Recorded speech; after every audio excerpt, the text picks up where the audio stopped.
जो है अलबेला मदनैनो वाला, जिसकी दीवानी ब्रिज की हर वाला, वो किसना है, वो किसना है, वो किसना है, वो किसना है, किसना है। जो है अलबेला मदनैनो वाला, जिसकी दीवानी ब्रिज की हर वाला, वो किसना है। गुड इवनिंग भाई, गुड इवनिंग, गुड इवनिंग सारिਆਂ ਨੂੰ ਜੀ। ਕੀ ਹਾਲ ਚਾਲ ਜੀ? ਵਧੀਆ ਹੋ ਸਾਰੇ? तंदुरुस्त हो? फैमिली ਵਧੀਆ एकदम? चलो बहुत ਵਧੀਆ जी, ਵਧੀਆ होना चाहिए जी। तो आज हमारी फाइनली इनकम टैक्स की लास्ट अमेंडमेंट क्लास आज हम देखने जा रहे हैं जी। कल की क्लास में हमने मेरे ख्याल से छोटी मोटी अमेंडमेंट्स हमने कंप्लीट की थी, 7-8 अमेंडमेंट थी, उसको एक बार फटाफट से रिवाइज करेंगे। उसके बाद जो आज हमारा चैप्टर है वो है TDS और TCS का। अब मुझे पता है, मतलब कल कई बच्चों के मैसेज आए कि सर TDS और TCS में ना दिक्कत आती है। मतलब सही बताएं, हमने सही ढंग से पढ़ा भी नहीं है और रिकॉल भी नहीं होता। तो प्लीज़ आपसे रिक्वेस्ट है कि जब आप रिवीजन क्लास डालोगे ना और जब क्वेश्चन की प्रैक्टिस कराओगे उसमें TDS TCS पे ध्यान देना, ठीक है जी।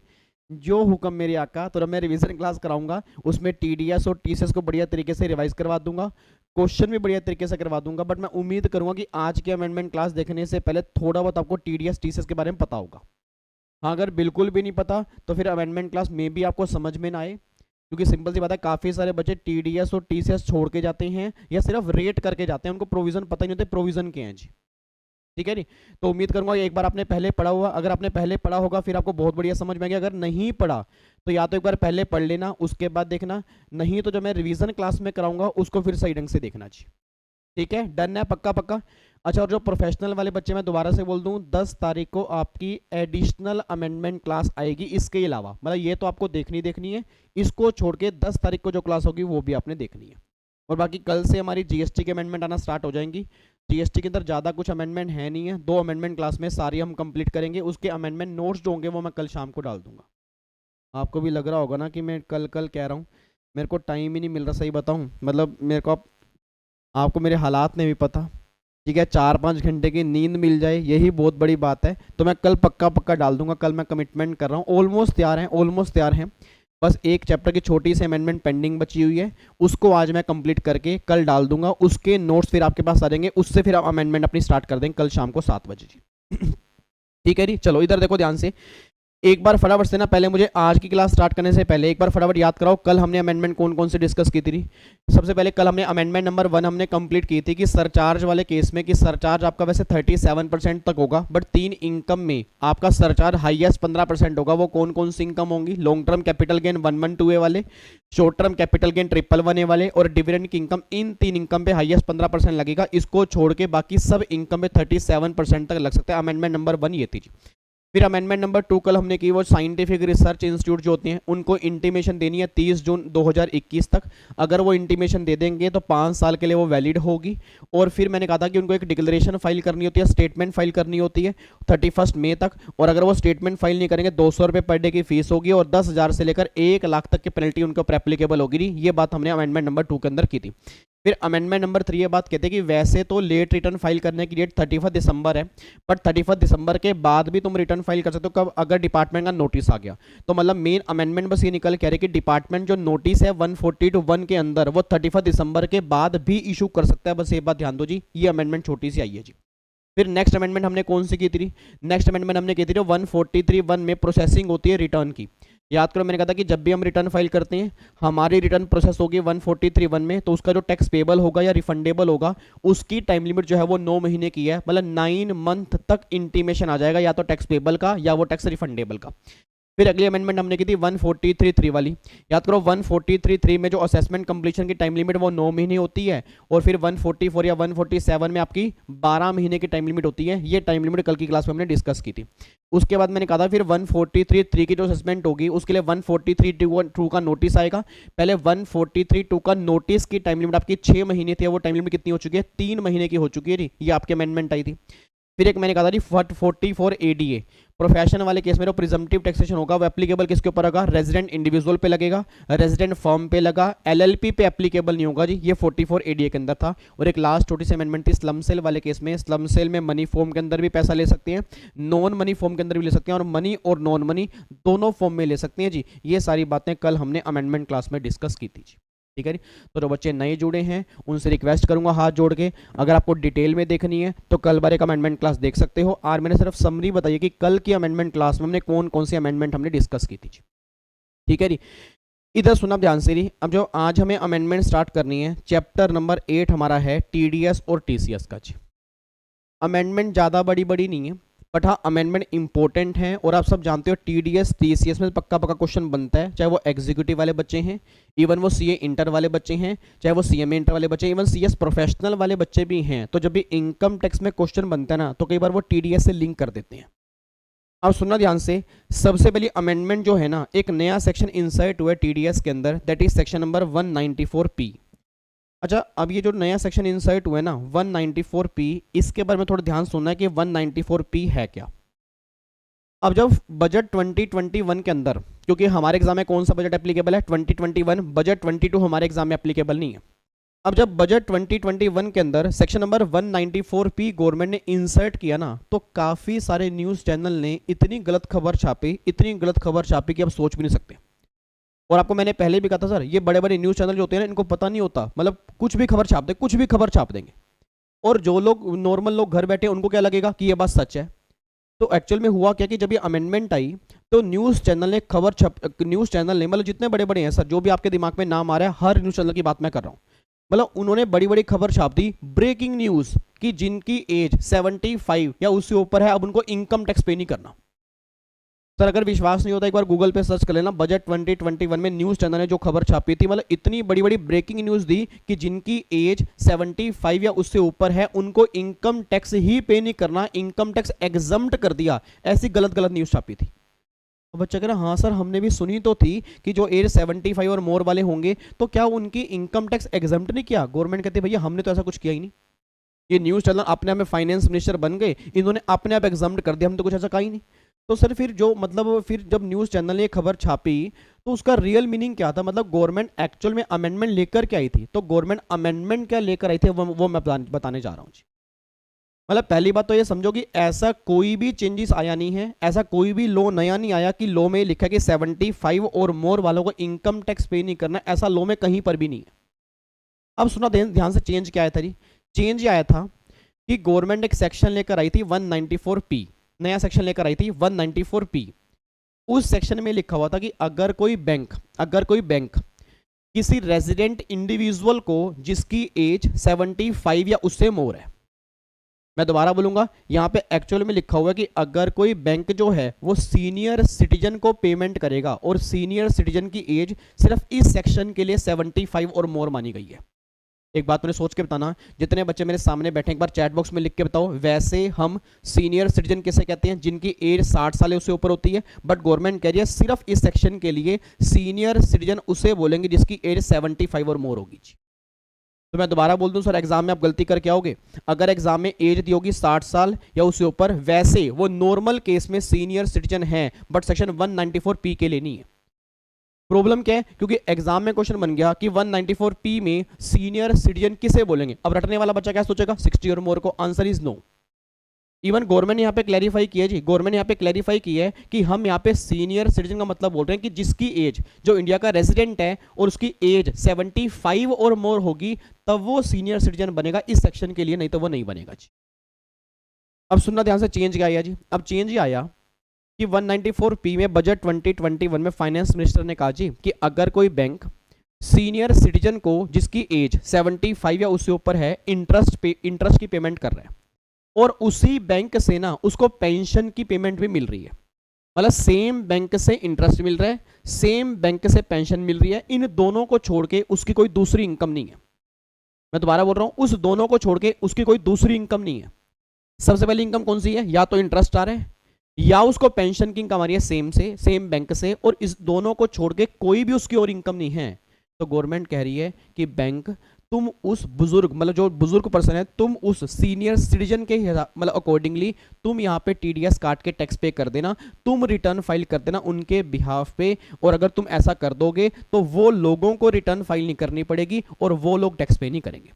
तो क्या गवर्नमेंट ये बात कह रही है कि भाई साहब उन्हें टैक्स पे नहीं करना, गवर्नमेंट कह रही है टैक्स पे करना है बट तुम्हारे बिहाफ पे बैंक टैक्स पे कर देंगे। अब ये मत समझना कि बैंक अपनी जेब से पे करेंगे।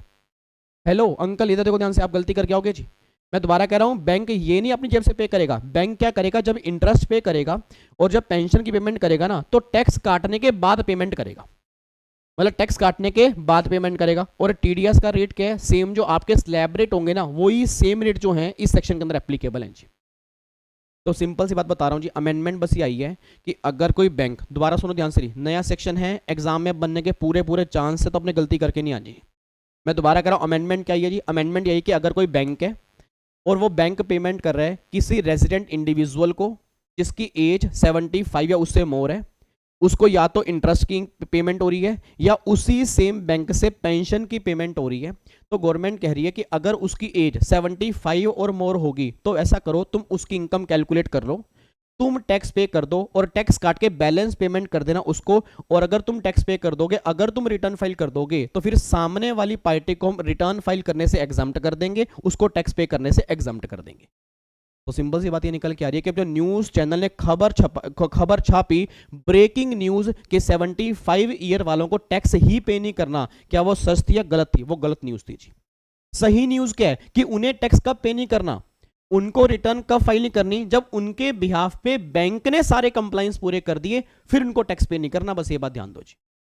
तो गवर्नमेंट कह रही है भैया ऐसे कैसे, मतलब नहीं नहीं नहीं नहीं नहीं भैया, इमोशंस की बेस पे नहीं जीते हम भाई। ये थोड़ा कि अगर वो बुजुर्ग इंसान है तो उसको छोड़ देंगे भाई, क्या बताओ करोड़ों रुपए की इनकम कमा रहा हूं। सर एक बात बताओ, आज रतन टाटा हैं, उनकी एज 80+ है तो खरबों अरबों खरबों रुपए की इनकम कमा रहे हैं। मतलब आज कई लोग ऐसे होंगे जिनकी एज 75+ होगी, बड़े बड़े बिजनेसमैन होंगे, लाखों करोड़ रुपए की इनकम कमा रहे होंगे। तो क्या गवर्नमेंट सारी इनकम एग्जम्प्ट कर देगी? मतलब ही नहीं। अब अगर मैं न्यूज चैनल की बात मानूं, उन्होंने कहा ब्रेकिंग न्यूज 75 वाले इनकम टैक्स से एग्जम्प्ट हो गए, फिर तो रतन टाटा भी एग्जम्प्ट हो गए, फिर तो रतन टाटा भी एग्जम्प्ट हो गए और जिनकी एज 75+ है, जो करोड़ों रुपए की इनकम कमा रहे, सारे एग्जम्प्ट हो गए। तो गवर्नमेंट ने कहा हेलो भैया, ये न्यूज क्या चला रहे हो भैया? अमेंडमेंट ये आई है कि अगर कोई बैंक पेमेंट करता है 75 या उससे ऊपर वालों को इंटरेस्ट की और उसी सेम बैंक से उनको पेंशन की इनकम मिल रही है, तो फिर उसके बिहाफ पे बैंक टैक्स पे कर देगा कैलकुलेट करके। उस पर्सन को हम परेशान नहीं करेंगे, वो रिटर्न फाइल नहीं करेगा, वो टैक्स पे नहीं करेगा क्योंकि उसके बिहाफ पे इसने टैक्स पे कर दिया।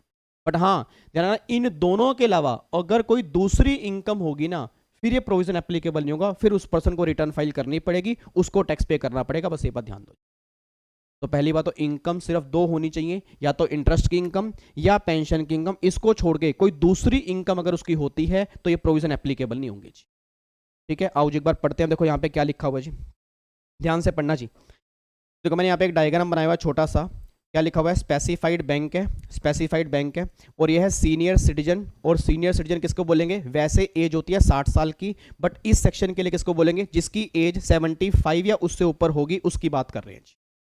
तो देखो अगर कोई स्पेसिफाइड बैंक है, पेमेंट कर रहा है सीनियर सिटीजन को जिसकी एज 75 और मोर है और वो इंडिया का रेजिडेंट है, तो गवर्नमेंट कह रहे उसकी पेंशन की इनकम है या इंटरेस्ट की इनकम है सेम बैंक से, और वो ये पर्सन जो है ना इसको डिक्लेरेशन फाइल कर देता है बैंक वालों को कि भाई साहब मेरी दो इनकम है, तो आप ही मेरे बिहाफ पे टैक्स पे कर दो, मैं टैक्स पे नहीं करूंगा जी। और ये डिक्लेरेशन ऑफ फाइल करने एक फॉर्म नंबर होता है, फॉर्म नंबर है 12 बीबियाँ। कौन सा फॉर्म नंबर है याद करना है जी आपको? 12 बीबियाँ, 12 बीबियाँ, 12 बीबियाँ, तो 12 बीवियाँ, बीबिया का मतलब बीबीए नालायक, 12 बीबीए, 12 बीबीए फॉर्म नंबर है। इसमें इंटीमेशन देनी पड़ेगी कि मेरी दो इनकम है, तो आप मेरे बिहाफ पे रिटर्न फाइल कर दो, आप मेरे बिहाफ पे टैक्स पे कर दो, मैं टैक्स पे नहीं करूंगा। देखो यहाँ पे लिखा हुआ है कि उस केस में इस पर्सन को रिटर्न फाइल करने का ऑब्लिगेशन नहीं है, कोई टैक्स पे करने का ऑब्लिगेशन नहीं है। रीजन बिंग क्योंकि इसके बिहाफ पे बैंक ने टैक्स पे कर दिया। तो देखो यहाँ पे क्या लिखा हुआ है जी, a notified banking company shall compute total income of specified senior citizen for the relevant assessment year computed after giving the effect of deduction और रिबेट। ऑब्वियस सी बात है, मतलब उसकी टोटल इनकम निकालेगा, रिबेट माइनस करने के बाद, डिडक्शन माइनस करने के बाद जो भी उसका टैक्स आएगा उसके बिहाफ पे वो पे कर देगा। अगर बैंक वाले पे कर देंगे तो फिर उस सीनियर सिटीजन को टैक्स पे करने की रिस्पॉन्सिबिलिटी नहीं है। अब देखो नीचे क्या लिखा हुआ है, exemption from filing of return of income. क्या कहना चाह रहे हैं जी, this specified senior citizen is exempted from the filing of return of income for the assessment year relevant to the previous year in which the tax has been paid या deducted under this section. मतलब वही कह रहे हैं कि अगर मान लो bank ने तुम्हारा टीडीएस काट लिया और ऑब्वियस बात है काटने के बाद पे कर दिया, तो फिर तुम्हें रिटर्न फाइल करने का ऑब्लिगेशन नहीं है, हम तुम्हारे कंप्लाइंस कम करने जा रहे हैं। अब देखो यहाँ पे स्पेसिफाइड कौन से होंगे, वही जो रिजर्व बैंक ऑफ इंडिया के अंदर हैं, वो सारे के सारे यहाँ पे कवर होंगे। अब स्पेसिफाइड सीनियर सिटीजन कौन होगा जी, वो कह रहे एक इंडिविजुअल जो इंडिया का रेजिडेंट है, जिसकी एज 75 या उससे ऊपर है, उसकी पेंशन की इनकम है, उसको छोड़ के कोई दूसरी इनकम नहीं है एक्सेप्ट इंटरेस्ट, मतलब इंटरेस्ट की इनकम हो सकती है, और सेम स्पेसिफाइड बैंक, सबसे इंपॉर्टेंट पॉइंट है सेम स्पेसिफाइड बैंक। मतलब अगर आपको इंटरेस्ट किसी और बैंक से आ रहा है और पेंशन किसी और बैंक से आ रही है ना, उस केस में प्रोविजन एप्लीकेबल नहीं होगा जी। मैं दोबारा कह रहा हूं, अगर इंटरेस्ट किसी और बैंक से आ रहा है और पेंशन किसी और बैंक से आ रही है, उस केस में प्रोविजन एप्लीकेबल नहीं होगा। एप्लीकेबल तब होगा अगर पेंशन एंड इंटरेस्ट दोनों ही सेम बैंक से आ रहे हैं, फिर ये प्रोविजन एप्लीकेबल होगा। तो देखो यहाँ पे क्या लिख कर आपको डिक्लेरेशन फाइल करनी है। अगर आप डिक्लेरेशन फाइल कर दोगे तो उस केस में बैंक वाले टीडीएस काट के जो भी उनका रेट होगा, स्लैब रेट होगा, उससे टीडीएस काट के जमा करवा देंगे। और अगर वो जमा करवा देंगे, तुम्हें रिटर्न फाइल करने की रिक्वायरमेंट नहीं है, मतलब तुम्हें टैक्स पे करने की रिक्वायरमेंट नहीं। तो बताओ कमाल की बात, देखो जेन्युइन न्यूज़ क्या थी और न्यूज़ चैनल वाले क्या दिखा रहे थे। और इवन मैंने इस बार के बजट के अंदर भी सर, इतना बड़ा न्यूज़ चैनल इस बार के बजट में भी गलत न्यूज़ दिखा रहा था। तो मैं ये कहना चाहता हूँ भैया, न्यूज़ चैनल के अंदर विश्वास मत करना सर, उनको पता ही नहीं चल क्या रहा है, उनको पता नहीं फाइनेंस मिनिस्टर क्या लो लेकर आए हैं। मतलब वो तो आपको आधों को कंफ्यूज कर देंगे कि भाई साहब ये लो नया आया है, लोग भी कहेंगे यार कमाल कर दिया, इतना जबरदस्त लो आ गया, उनको यही नहीं पता रियलिटी क्या है। ठीक है, तो सिंपल सी बात है, जो बातें लो में लिखी हैं उसको समझ के करोगे तब जाके रियलिटी पता लगेगी। ठीक है, अब मुझे फटाफट से बोलो क्रक्स क्या निकल के आ रहा है। सर क्रक्स से निकल के आ रहा है कि जैसे कोई बैंक है, अगर वो सीनियर सिटीजन को जिनकी एज 75 या मोर होंगी, अगर वो इंडिया के रेजिडेंट होंगे, अगर उनकी दो इनकम है, सिर्फ दो इनकम है, एक तो इंटरेस्ट की इनकम और एक पेंशन की इनकम, और ये दोनों सेम बैंक से आ रही हैं, तो फिर वो सामने वाला पर्सन क्या करेगा, एक डिक्लेरेशन फाइल कर देगा फॉर्म नंबर 12 बीबीए के अंदर, मतलब 12 बीबीए के अंदर।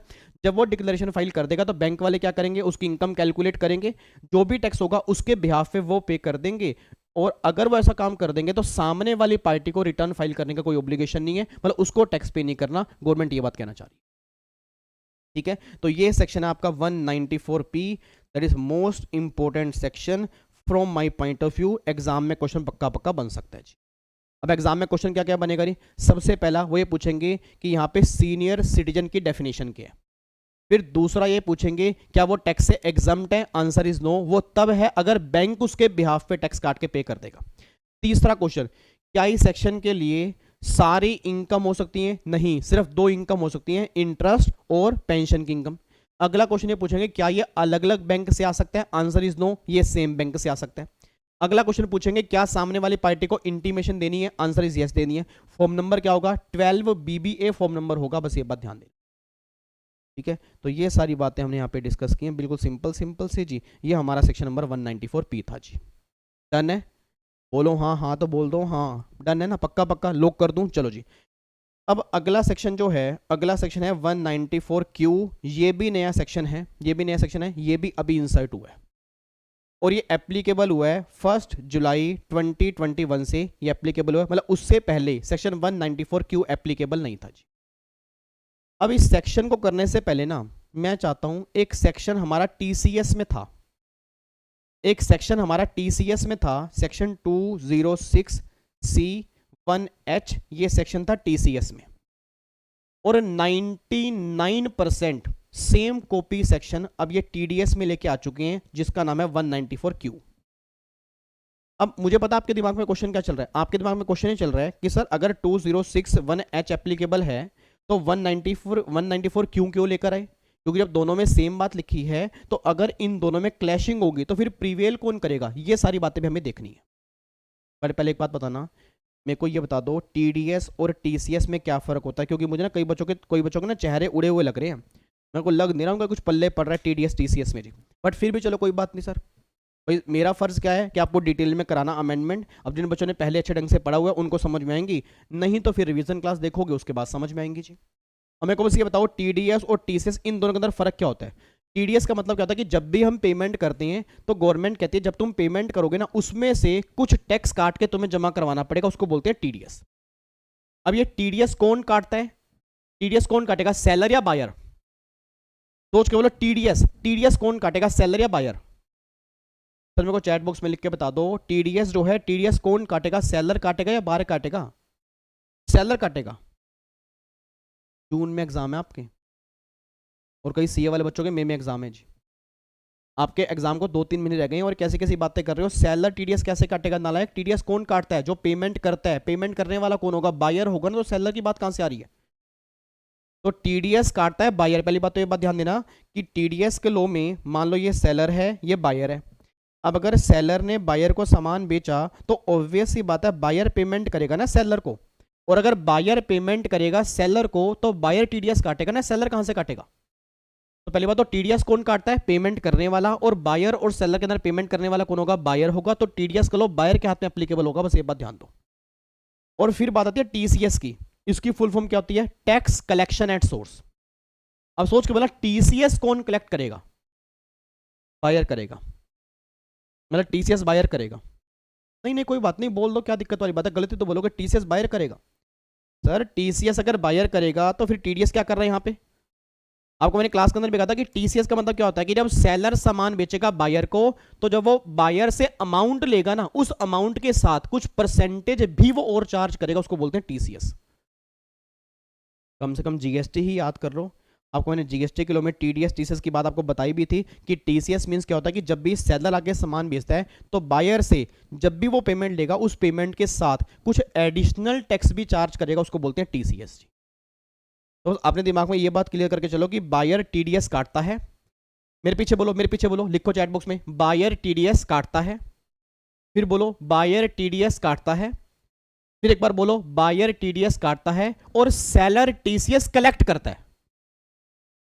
सेलर टीसीएस कलेक्ट करता है। तो बायर टीडीएस काटता है और सेलर टीसीएस कलेक्ट करता है, इन दोनों के अंदर मेजर फर्क ये है जी।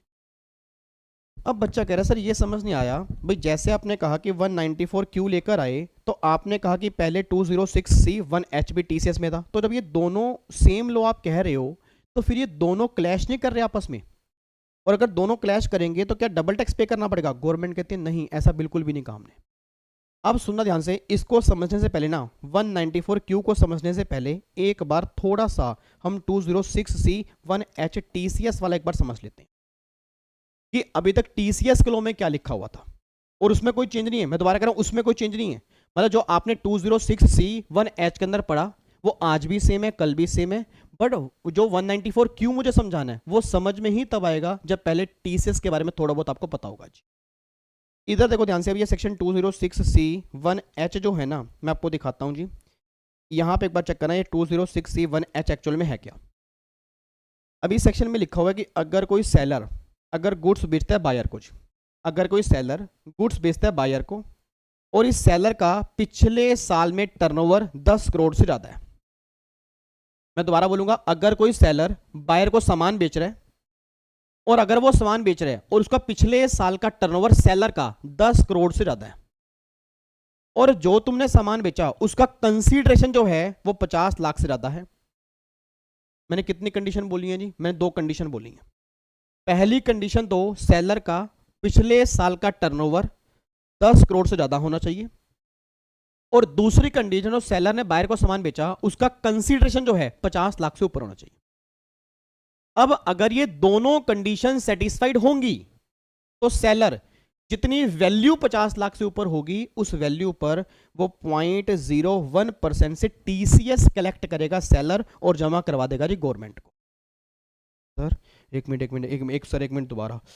अरे भाई के चलन लग रहा भाई, ये समझ में कुछ ना आ रहा भाई, ये कल क्लास में किया भी था कि नहीं किया था? याद करो नालायकों, टीडीएस और टीसीएस के बारे में मैंने आपको समझाया था तो आपको दोनों में डिफरेंस भी बताया था। और 206C 1H में क्या लिखा हुआ है कि अगर सेलर बायर को सामान बेच रहा है और अगर सेलर का पिछले साल की टर्नओवर 10 करोड़ से ज्यादा है, ठीक है, और दूसरी कंडीशन उसका कंसीडरेशन जो वो रिसीव कर रहा है 50 लाख से ऊपर है, तो अगर ये दोनों कंडीशन सेटिस्फाइड होंगी फिर सेलर जब बायर से पेमेंट लेगा ना तो उस पेमेंट के साथ में 0.01% वो टीसीएस भी कलेक्ट करेगा। तो अभी तक लो में लिखा हुआ था कि अगर ये कंडीशन सेटिस्फाइड होंगी तो सेलर क्या करेगा, जितनी वैल्यू 50 लाख से ऊपर होगी, मैं सारी वैल्यू पर नहीं कह रहा जी, मैं दोबारा कह रहा हूं, सारी वैल्यू पर नहीं, जितनी वैल्यू 50 लाख से ऊपर होगी ना उस वैल्यू पर वो क्या करेगा, टीसीएस कलेक्ट करेगा एट द रेट 1%। बट हाँ, इंपोर्ट एक्सपोर्ट वाले केस में कोई टीसीएस का लॉ एप्लीकेबल नहीं होगा, बस ये बात ध्यान दो। नॉर्मल केस में, डोमेस्टिक वाले केस में टीसीएस का लॉ लगेगा। पहली कंडीशन वैल्यू 50 लाख से ऊपर हो, और दूसरी कंडीशन सेलर का पिछले साल का टर्नओवर 10 करोड़ से ऊपर हो, तो उसको जब वो पैसा लेगा तो सामने वाली पार्टी से 0.1% वो टीसीएस भी लेगा जी। अब टीडीएस में क्या लॉ आ गया जी। अब पहली बात ना, टीडीएस का लॉ जो एप्लीकेबल हम करने जा रहे हैं वो एप्लीकेबल है 1 जुलाई 2021 से, वो एप्लीकेबल है 1 जुलाई 21 से। अब इसमें क्या लिखा हुआ है, इसमें क्या लिखा हुआ है, इसमें लिखा हुआ है कि सेलर अगर पेमेंट कर रहा है बायर को, सेलर पेमेंट नहीं करा, सेलर सामान बेच रहा है बायर को, और बायर पेमेंट कर रहा है सेलर को, और अगर बायर का कंसीडरेशन पिछले साल का 10 करोड़ से ज्यादा है जी। मेरे को बस ये क्लियर कर दो कि टीसीएस वाले लो में, टीसीएस में पहले मैं बताऊं टीसीएस कलेक्ट कौन करता है जी।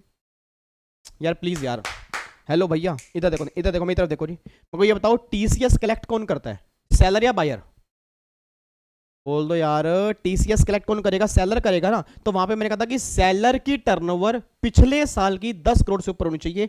अब टीडीएस काटता है बायर, इसलिए गवर्नमेंट कह रही है कि बायर की टर्नओवर पिछले साल की 10 करोड़ से ऊपर होनी चाहिए।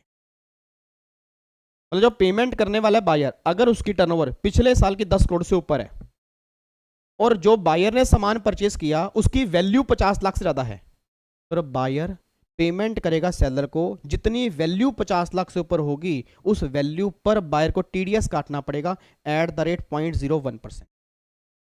बच्चा कह रहा है सर मेरे बात पल्ले ये नहीं पड़ रही कि अब 194Q के अंदर भी सेम बात लिखी है और 206C1H के अंदर भी सेम बात लिखी है। मतलब वही बात तो लिखी है कि हाँ भाई 50 लाख से ऊपर होना चाहिए, 0.1% टीडीएस कटेगा। तो फिर इन दोनों में क्लैशिंग नहीं हो रही? गवर्नमेंट कहती हो रही है क्लैशिंग, गवर्नमेंट कहती हो रही है क्लैशिंग। पर जहां पर भी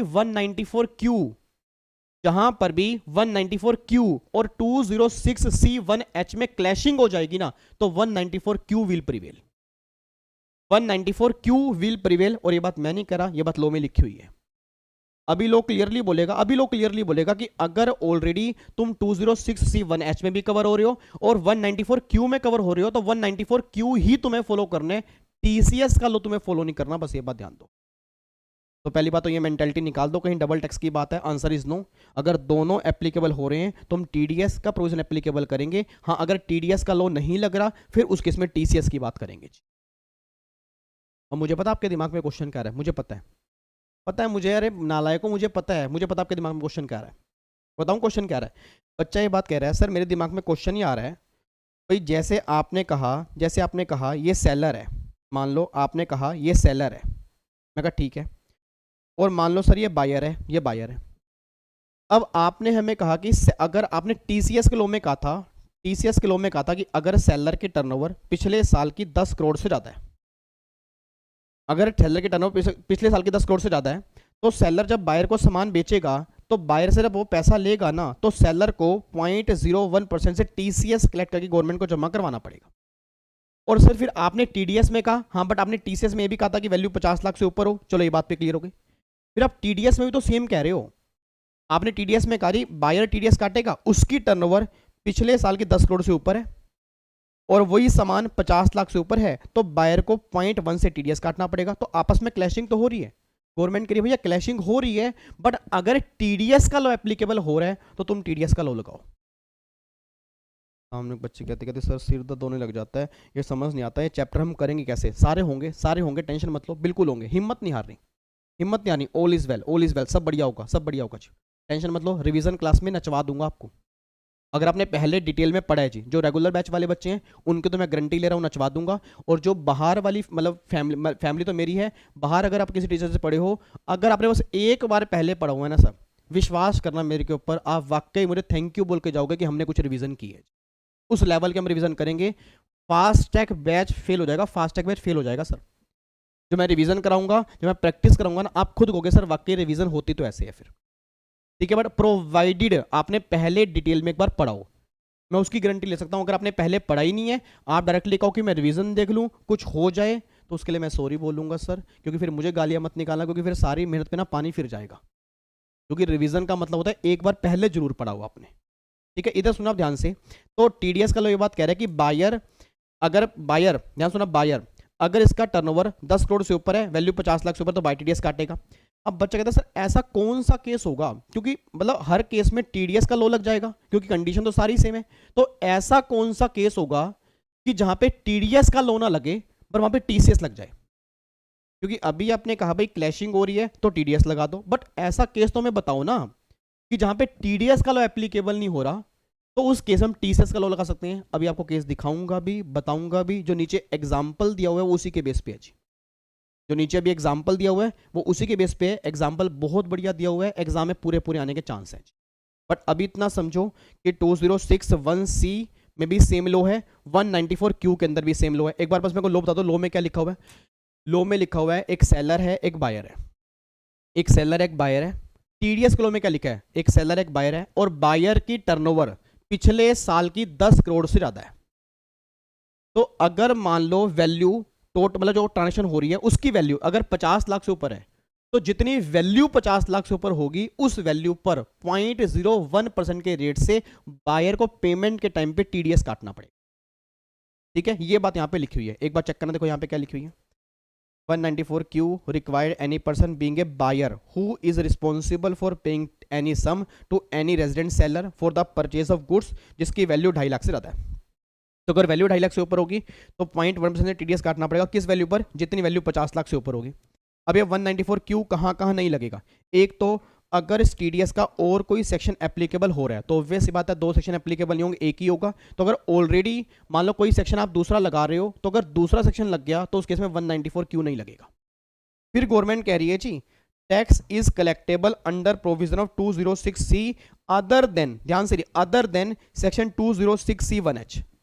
मतलब अगर कोई प्रोविजन तुम्हारे ऊपर टीसीएस का लग रहा है तो उस केस में ये लो नहीं लगेगा। बट हाँ अगर 206C1H लग रहा है तो फिर टीडीएस का लो ही एप्लीकेबल होगा, बस ये बात ध्यान दो। तो आपको मैं दिखा देता हूं, देखो लिखा भी है, in case a transaction to which both section 206C1H and 194Q apply tax is required to be deduct under section 194Q। मतलब 194Q प्रीवेल करेगा टीसीएस के लो पे, बस ये बात ध्यान दो। तो टैक्स तो भाई साहब एक ही बार देना है, बट फिर वो टीडीएस के लो के अंदर देना है, फिर वो टीसीएस के अंदर पे नहीं करना, बस ये बात ध्यान दो, ठीक है। अब यहाँ पे आपको मैं दिखाता हूँ जी। अब यहाँ पे पहले क्लियर हो गया जी, क्लियर हो गया कि बायर टीडीएस काटता है, सेलर टीसीएस कलेक्ट करता है। अगर मान लो सामान बेचा है वैल्यू 2.5 लाख से ऊपर है, सॉरी वैल्यू कह रहा हूँ 2.5 लाख से ऊपर, वैल्यू 50 लाख से ऊपर है, तो जो वैल्यू 50 लाख से ऊपर होगी बायर को 0.1% से टीडीएस काटना पड़ेगा जी। ये बात क्लियर हो चुकी है। बट हाँ बायर की टर्नओवर पिछले साल की 10 करोड़ से ऊपर होनी चाहिए, ये बात क्लियर है जी। अब इस एग्जाम्पल को ध्यान से देखना चाहिए, बहुत ध्यान से, मैंने मोस्ट इंपॉर्टेंट मार्क किया जी। सही बता रहा हूँ, अगर आप सीधे होके बैठ जाओगे ना, बिल्कुल सीधे होके बैठोगे सर, एग्जाम्पल बहुत इंपॉर्टेंट है। आधे बच्चों के तोते उड़ जाएंगे एग्जाम्पल देखने के बाद, जिस लेवल का है। और मैं दोबारा कह रहा हूँ एग्जाम में ऐसे ही क्वेश्चन बनेंगे जी। अब कई बच्चे मेरे बात पे विश्वास नहीं कर रहे सर, उनको पता नहीं एग्जाम का लेवल क्या आ रहा है, तोते उड़ रहे हैं एग्जाम के अंदर बच्चों के, इतने बड़े बड़े क्वेश्चन बन रहे हैं, पढ़ने पड़ेंगे आपको। और मैं कल अपनी क्लास, मैं अपने सुबह आज रेगुलर बैच के अंदर समझा भी रहा था कि अब वो जमाने चले गए हैं कि एक एक लाइन वाले क्वेश्चन बनेंगे, वो जमाना जा चुका है जी। मेरी बात समझ में आ रही है ना। अब एक बार क्वेश्चन ध्यान से पढ़ना, बहुत ध्यान से पढ़ना जी। क्वेश्चन देखो जी, वो कह रहे हैं mister Gupta a resident Indian is in the retail business and his turnover for the financial year 2021 was 12 crore. मतलब ये कौन है जी, ये रिटेल बिजनेस में है, उसकी टर्नओवर जो है वो 12 करोड़ रुपए, ठीक है।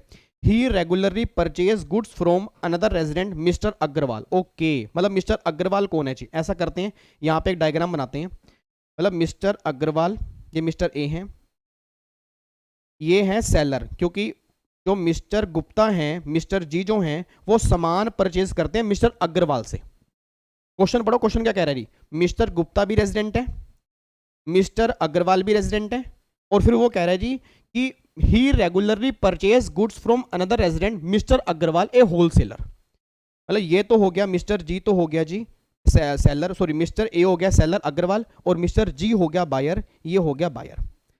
अब बस मेरे को ये बताओ कौन किसको पेमेंट करेगा। सर मिस्टर अग्रवाल और गुप्ता में से कौन किसको पेमेंट करेगा, कौन पेमेंट करेगा जी, गुप्ता जी पेमेंट करेंगे अग्रवाल को, रीजन में क्योंकि गुप्ता बायर है, और जो बायर होगा वही तो पेमेंट करेगा ना। अब आगे बढ़ना, कह रहे हैं एंड द एग्रीगेट टर्नओवर पहले गुप्ता की टर्नओवर पिछले साल की 12 करोड़ है जी। अच्छा, गुप्ता के टर्नओवर 12 करोड़ रुपए है, बस अब ये देखना है कि अगर वैल्यू 50 लाख से ऊपर हो जाती है ना, तो गुप्ता जी को जितनी वैल्यू 50 लाख से ऊपर होगी उस वैल्यू पे टीडीएस काटना पड़ेगा। मैं दोबारा बोल दूं, अगर गुप्ता जी की टर्नओवर 12 करोड़ है, 10 करोड़ से ऊपर है, तो जब गुप्ता जी पेमेंट करेंगे अग्रवाल जी को, अगर पूरी वैल्यू 50 लाख से ऊपर होगी, तो वैल्यू 50 लाख से ऊपर होगी, गुप्ता जी को टीडीएस काटना पड़ेगा 0.1% के रेट से जी। आओ जी एक बार क्वेश्चन पढ़ते हैं। वो कह रहे हैं जी, अग्रवाल जी कह रहे हैं परचेज गुड्स अग्रवाल है wholesaler and the aggregate turnover, aggregate payment, sorry, aggregate payment during the previous year financial year 21-22 95 lakh, 20 lakh रुपए 1 जून 2021 को की है जी। मतलब वैसे जो है सेलर ने सामान बेचा बायर को 95 लाख रुपए का, मतलब बायर ने पेमेंट करनी है 95 लाख रुपए, बट गलती से भी 45 लाख पे टीडीएस मत काटना भी जी, अभी एकदम मत काटना। क्योंकि एक बात बताओ, उसने पेमेंट की यहाँ पे 95 लाख रुपए की, 20 लाख की पेमेंट की 1 जून को, तो अगर 20 लाख रुपए की पेमेंट 1 जून को की है तो क्या उस टाइम टीडीएस कटेगा? आंसर इज नो ना सर, उस टाइम टीडीएस नहीं कटेगा। पहली बात क्यों नहीं कटेगा? क्योंकि टीडीएस का लो जो है, चेक करो, 1 जुलाई 2021 से एप्लीकेबल हो रहा है, 1 जुलाई 21 से। और ये पेमेंट आपने कब की है? ये पेमेंट आपने की है 1 जून 2021 को, बट है भी वो कितने की? 20 लाख की है, 50 लाख से कम है, वैसे टीडीएस नहीं कटेगा। फिर पेमेंट आपने की है जी 25 लाख रुपए की 12 अगस्त 21 को, तो टोटल पेमेंट कितनी होगी? 20 और 25, 45 लाख रुपए, 50 लाख से कम है, अभी भी टीडीएस नहीं कटेगा। फिर 22 लाख रुपए की पेमेंट की है 23 नवंबर 21 को। अब अगर 22 लाख रुपए की है, तो 22 लाख रुपए के ना मेरे बच्चे, मेरे बाबू, मेरे भिंडी, मेरे शिमला, मेरे बैंगनी कलर के बच्चे, इधर देखो ध्यान से, हेलो हेलो भैया, पिंक कलर के बच्चे, इधर इधर सामने देखो। अब सोच के बोलना, पहले टर्नओवर कितनी थी, उसने पेमेंट कितनी की है जी? पेमेंट किया 20 लाख रुपए, इस पे टीडीएस नहीं कटा क्योंकि 50 लाख तक है और वैसे भी 1 जुलाई से पहले है। उसके बाद जी फिर पेमेंट किया 25 लाख रुपए, इस पे भी नहीं कटा, 45 लाख रुपए टोटल हो रही है। अब 22 लाख रुपए के दो टुकड़े होंगे, 5 लाख रुपए बाहर निकाल दो, 17 लाख रुपए अलग रख लो जी। सर नहीं आ रहा समझ? आएगा आएगा, एक बार आगे टीडीएस का चैप्टर देख लेना, सब कुछ आएगा। एक बार टीडीएस का लो जाके देख लेना, सब कुछ आएगा जी। उसने क्या बोला? उसने बोला 50 लाख से अगर ऊपर पेमेंट होगी, तो जो पेमेंट 50 लाख से ऊपर होगी उस पर टीडीएस कटेगा। तो पहले 20 तो बाहर निकाल दो, फिर 25 बाहर निकाल दो, 45, अब 22 में से 5 लाख बाहर निकाल दो। क्यों? इस पे टीडीएस नहीं कटना क्योंकि 50 लाख तक पे टीडीएस नहीं। फिर 17 लाख रुपए की जो पेमेंट हो रही है, इस पे 0.1% से टीडीएस काटना पड़ेगा बायर को, क्योंकि बायर के टर्नओवर 10 करोड़ से ज्यादा है। अच्छा, हाँ सर, हाँ समझ आ गया, समझ आ गया। मतलब आप ये कहना चाह रहे हो कि 22 लाख रुपए है, तो 17 लाख तो 5 लाख तो वहां चले गए। 17 लाख रुपए का 0.1% अगर आप निकालोगे, तो अगर आप चेक करो 0.1%, 17 लाख रुपए का कितना निकल के आ रहा है जी? कैलकुलेटर कैलकुलेटर कैलकुलेटर कैलकुलेटर, मेरा कैलकुलेटर कहाँ चला गया? आप एक बार निकाल के बताओ रही, 17 लाख रुपए का 0.1% कितना निकल के आ रहा है? मैं मोबाइल से ही कर लेता हूँ, चलो। 17 लाख रुपए का 0.01% निकालना है जी। 1% गलती से मत निकाल देना, 0.01%, क्योंकि 0.1% रेट है जी। तो अगर मैं 17 लाख रुपए का 0.01% निकालूंगा, तो 1700 रुपये निकल के आएगा मेरे ख्याल से जी।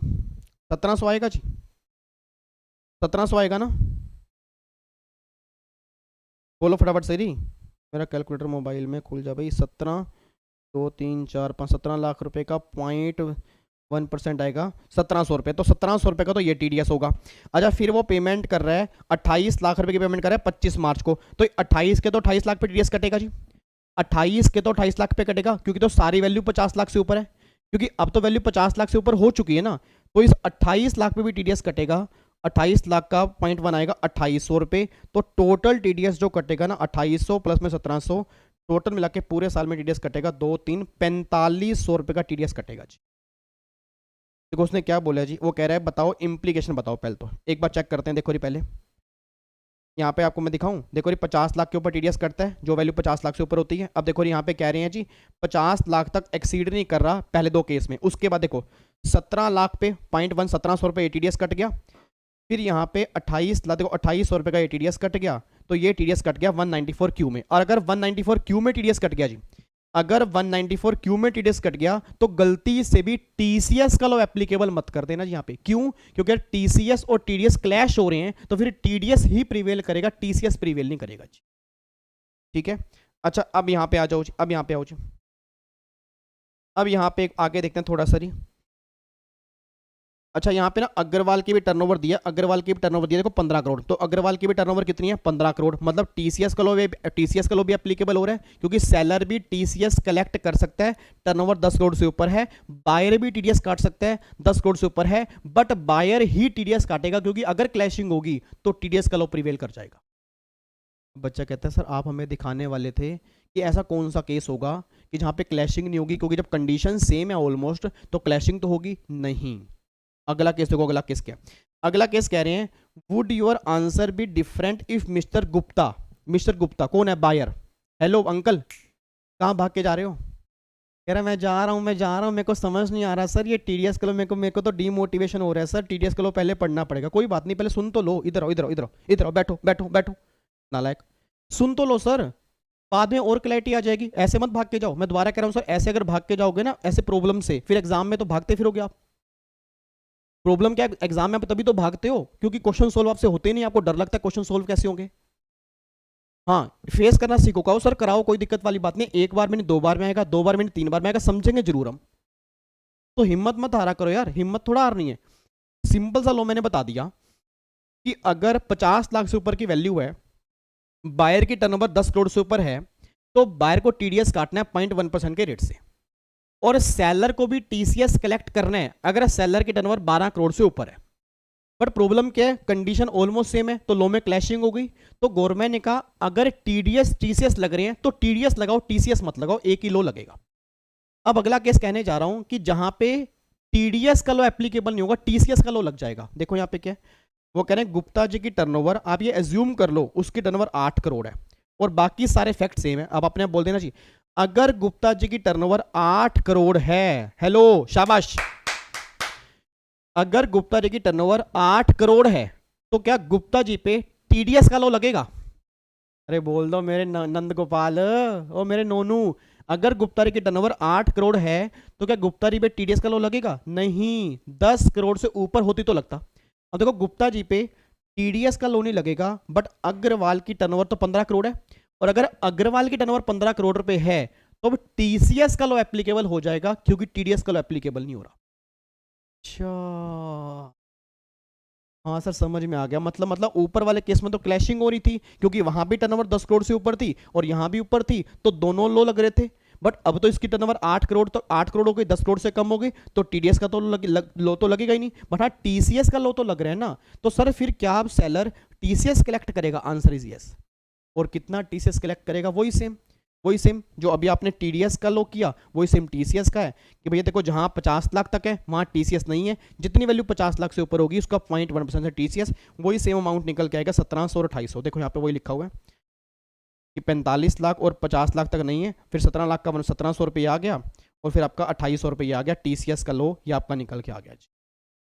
टीसीएस का लो आपका यहाँ पे ये निकल के आ गया। तो ये देखो, ये इसलिए मैं कह रहा हूँ इंपॉर्टेंट क्वेश्चन है, क्योंकि दोनों ही एग्जाम्पल में आपके चांसेस पूरे पूरे हैं कि एग्जाम के अंदर बन सकते।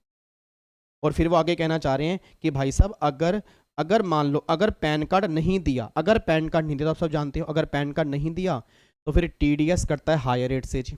अगर पैन कार्ड नहीं दिया तो टीसीएस कलेक्ट होता है हायर रेट से, ठीक है। तो अगर पैन कार्ड नहीं दोगे तो चाहे वो टीडीएस हो चाहे वो टीसीएस हो, हायर रेट से कलेक्ट किया जाएगा। और कितना हायर रेट होगा? जो सेक्शन में रेट होता है जी, जो आपका सेक्शन में रेट होगा उसका ट्वाइस और 5% विच एवरेज हायर जी। आपको मैं दिखाता हूँ टीसीएस वाले केस में, देखो जी, देखो यहाँ पे क्या लिखा हुआ जी,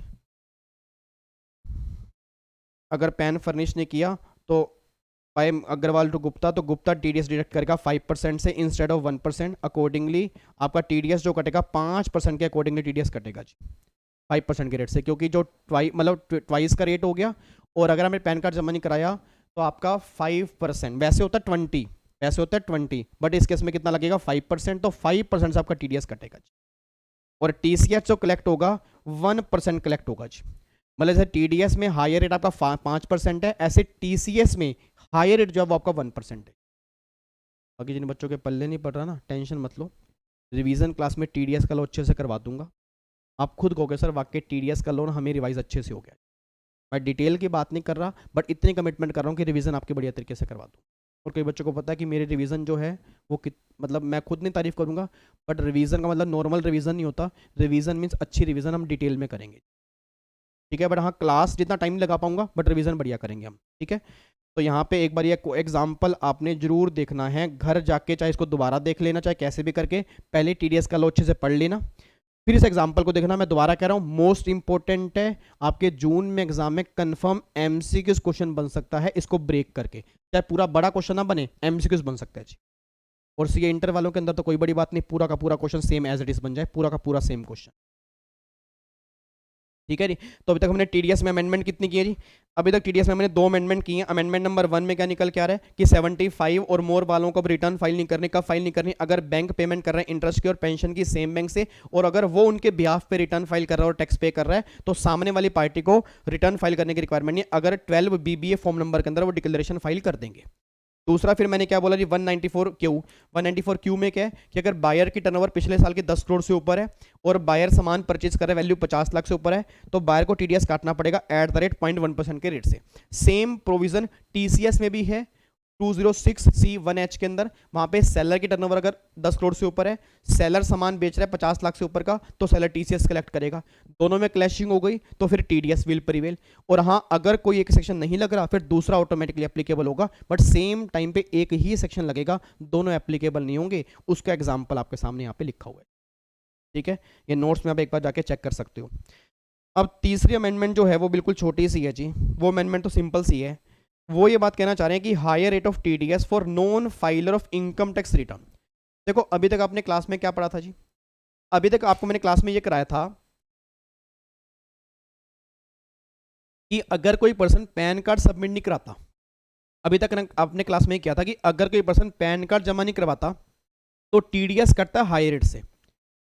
सर अभी मैंने क्या बोला कि अगर कोई पर्सन पैन कार्ड जमा नहीं कराएगा, मतलब सामने वाले पर्सन अगर पैन कार्ड जमा नहीं कराया तो टीडीएस कटेगा हायर से। हायर मींस क्या होगा, जो आपका रेट दियोगे फाइनेंस एक्ट में सेक्शन में, और 20% whichever is higher, normally ये रेट होता है, और कुछ केस के अंदर 5% भी होता है। तो अब गवर्नमेंट कह रही है कि भैया पैन कार्ड का प्रोविजन तो अलग है। अब गवर्नमेंट कह रही है विवेक कि अगर, सुनना ध्यान से, अब सुनना, अगर पिछले 2 साल की रिटर्न फाइल नहीं करी होगी तो भी टीडीएस कटेगा हायर रेट से जी। सर एक बार दोबारा आपने क्या बोला सर?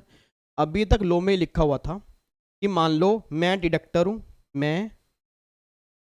हूं और आप डिडक्टी हो।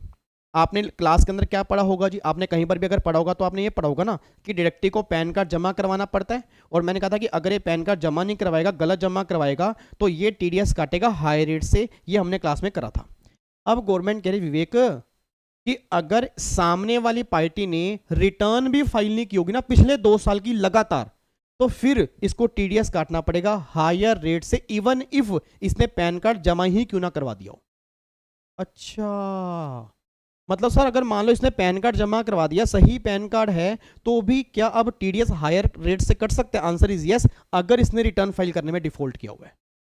मतलब अभी तक रिटर्न फाइलिंग वाला कोई डिफॉल्ट यहाँ पे एप्लीकेबल नहीं था। अभी तक बस ये था कि पैन कार्ड अगर गलत दोगे तब टीडीएस कटेगा हायर से। अब गवर्नमेंट कह रही है कि भाई साहब अगर पैन कार्ड गलत दोगे तब तो है ही है, अगर तुमने पिछले 2 साल की रिटर्न भी लगातार फाइल नहीं की होंगी ना, जिसकी डेट एक्सपायर हो चुकी है, अगर उसकी रिटर्न आपने फाइल नहीं की होगी 2 साल की, तो भी आपका टीडीएस कटेगा हायर रेट से। अब देखो यहाँ पे क्या लिखा हुआ है, और हायर रेट यहाँ पे थोड़ा अलग बताया है। अलग क्या बताया वो देखो यहाँ पे, अलग क्या है जी?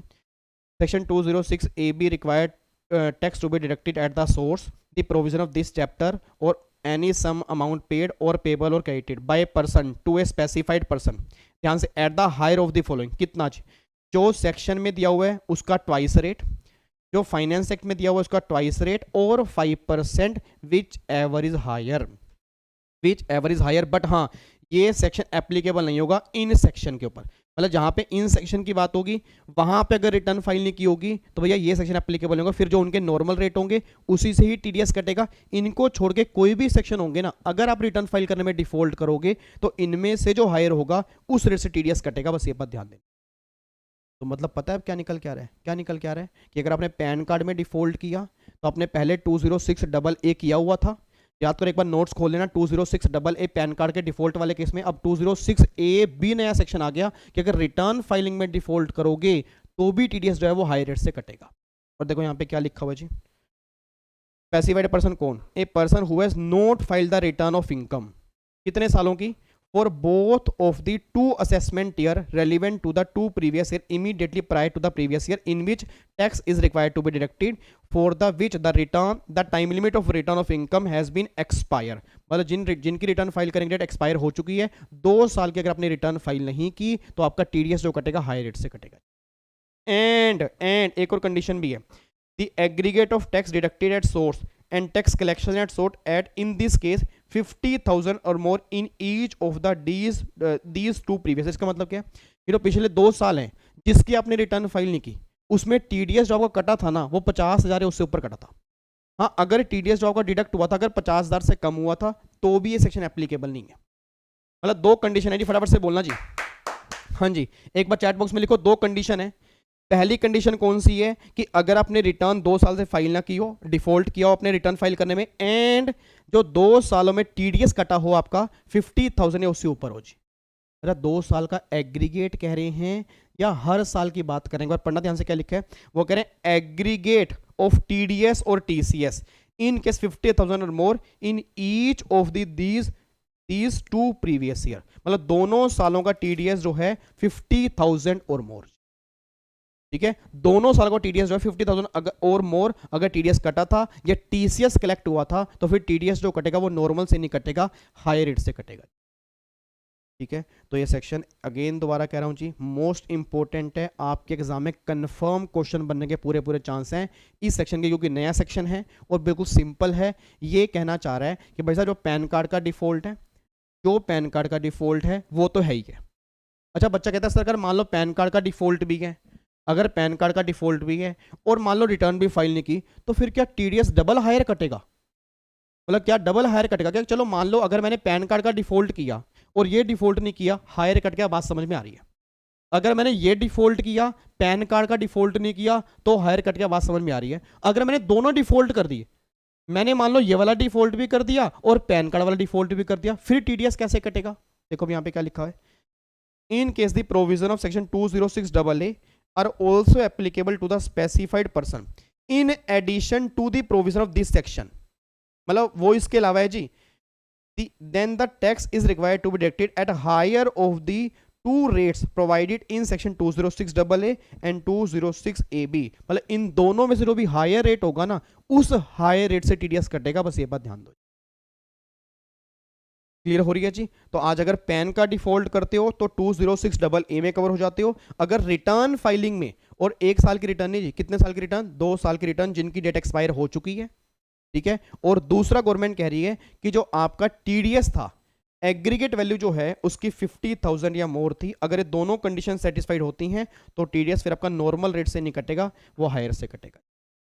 ठीक है, सेम प्रोविजन जो है वो आपका टीडीएस वाले केस में भी है और सेम टीसीएस वाले केस में। देखो आपको नीचे दिखाता हूँ, ये रहा 206CCA, वही लिखा ना, high rate of TDS non file of return of income, तो सेम यहाँ पे भी है, सेम यहाँ पे भी आपका निकल के आ। ठीक है, कि अगर आप यहाँ पे टीसीएस कलेक्ट नहीं करते तो उस केस में आपका टीसीएस जो कटेगा हाई रेट से कटेगा जितना सेक्शन में दिया है वो, और @5%। In case of 206C1H @1% instead of 5%। मतलब इस केस में 1% है, बाकी सब केस में गवर्नमेंट कह रही है 5%। वही सेम ऊपर वाला प्रोविजन जो आपने किया, वही सेम ऊपर वाला है। तो मैंने बस ये बात ध्यान दो कि आज अगर आप पैन का डिफॉल्ट करते हो, same provision, same ditto same provision ऊपर वाला। मतलब चाहे आज टीडीएस में डिफॉल्ट करो, चाहे टीसीएस में आप डिफॉल्ट करो रिटर्न फाइलिंग करने का, तो टीडीएस भी हायर से कटेगा और टीसीएस भी हायर रेट से ही कलेक्ट होगा, बस ये बात ध्यान। बात क्लियर होती है जी? तो ये दोनों को ना मैं अलग अलग अमेंडमेंट मान के नहीं चलूंगा, ये दोनों सेम ही हैं। देखो मैंने ऊपर लिखा भी है 206CC है ना, अब अगर यहाँ पे देखोगे 206CCA मैंने साइड में लिखा हुआ है क्योंकि दोनों में सेम ही लॉ एप्लीकेबल है। ठीक है, अब मुझे फटाफट से बोल दो रही, अभी तक आपने टीडीएस में अमेंडमेंट कौन सी? आधे बच्चे तो गायब हो गए, कह रहे भाई निकल ले, कुछ समझ नहीं आ रहा भाई, टीडीएस के लॉ में पढ़ना पड़ेगा यार, कैसे करेंगे? आपको क्या लगा था कि बिना पढ़े अमेंडमेंट क्लास देखने के लिए आ जाओगे, मजे आ जाएंगे आपके? हैं? मतलब कई बच्चे तो बस पीछे पड़े, तो अमेंडमेंट करवा दो, पुरानी रिवीजन नहीं की हुई, अमेंडमेंट करवा दो बस। अब जब अमेंडमेंट करवा रहा हूँ सर, पहले रिवीजन कर लें, पहले रिवीजन के बाद देख लें। आप रिवीजन में अमेंडमेंट कराओगे तो तभी कर लेंगे ना, तभी समझ में आ जाएंगे। अब कई बच्चे ये बोल रहे हैं, और मैं दोबारा कह रहा हूँ रिवीजन में अमेंडमेंट इतनी डिटेल में नहीं होंगी सर, मैं वहाँ भी आपको बोलूँगा कि अगर आपको डिटेल में समझनी है तो आप ये वाली क्लास देख लो। कहीं आप सोचो कि हाँ भाई मैं 2-2 घंटे अमेंडमेंट पे लगाऊंगा, आंसर इज नो। क्योंकि जब इतना टाइम मैं यहाँ पे लगा रहा हूँ तो फिर वहाँ पे तो मैं सिर्फ फ्लो रिवाइज करवा दूंगा कि याद करो हमने अमेंडमेंट क्लास में ये नया लॉ पढ़ा था जी, तो आपको फिर दोबारा से यहीं पे आना पड़ेगा। बट हाँ, प्रोविजन आपको मैं रिवाइज करवा दूंगा वहाँ पे। ठीक है, एक बार फटाफट सब टीडीएस के लॉ की मुझे बताओ जी, अमेंडमेंट कौन कौन सी है जी। सबसे पहली अमेंडमेंट मैंने कौन सी बताई है, अमेंडमेंट नंबर 1 जी। बताओ जी फटाफट से, अमेंडमेंट नंबर 1 कौन सी है। अमेंडमेंट नंबर 1 ये है 194P, एक नया सेक्शन आया है जी कि अगर कोई बैंक पेमेंट कर रहा है किसी रेजिडेंट इंडिविजुअल को, ठीक है, जिसकी एज 75 और मोर है, और उस बैंक से पेमेंट मिल रही है इंटरेस्ट की या पेंशन की सेम बैंक से, ठीक है, इन दोनों को छोड़ के उसकी और कोई इनकम नहीं है, तो अगर ये पर्सन इसको डिक्लेरेशन फाइल कर देगा तो बैंक वाले ही उसकी इनकम निकालेंगे, सब कुछ जैसे नॉर्मल इनकम निकालते हैं, डिडक्शन माइनस करने के बाद रिवेट सारी इनकम निकालेंगे, उसका जो टैक्स आएगा बैंक वाले ही पे कर देंगे, फिर सामने वाली पार्टी को रिटर्न फाइल करने की रिक्वायरमेंट नहीं है। ये बेनिफिट दे दिया गया सीनियर सिटीजन वालों को। अमेंडमेंट नंबर 1 तो ये है। फिर अमेंडमेंट नंबर 2 क्या निकल के आ रहा है, 194Q वाली। 194Q में सिंपल सी बात है कि अगर बायर सामान परचेज करता है किसी सेलर से, उस बायर के टर्नओवर पिछले साल के 10 करोड़ से ज़्यादा है और सामान की वैल्यू जो है वो आपकी 50 लाख से ऊपर है, तो बायर को 0.1% से टीडीएस काटना पड़ेगा, ये जब उसको पेमेंट करेगा तब।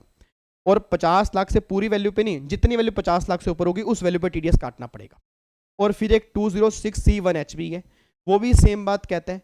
वो कहता है जब सेलर पेमेंट लेगा बायर से, अगर सेलर की टर्नओवर 10 करोड़ से ऊपर होगी तो सेलर टीसीएस कलेक्ट करेगा। दोनों में क्लैशिंग होगी तो गवर्नमेंट ने कहा अगर टीडीएस टीसीएस में क्लैशिंग हो रही है तो टीडीएस का लॉ प्रिवेल करेगा, टीसीएस का लॉ प्रिवेल नहीं करेगा। बट हाँ, अगर किसी केस में टीडीएस नहीं लग रहा तो उस केस में टीसीएस के लॉ में टीसीएस कलेक्ट करना पड़ेगा। ये बात ध्यान दो जी, ये बात क्लियर होगी जी। फिर अगली अमेंडमेंट क्या निकल के आ रही है जी, अगली अमेंडमेंट निकल के आ रही है कि अगर आप पैन कार्ड जमा नहीं करवाते, गलत जमा करवाते हो, तो अभी तक 206AA था, उसमें टीडीएस था हाई रेट से, वो तो आज भी है।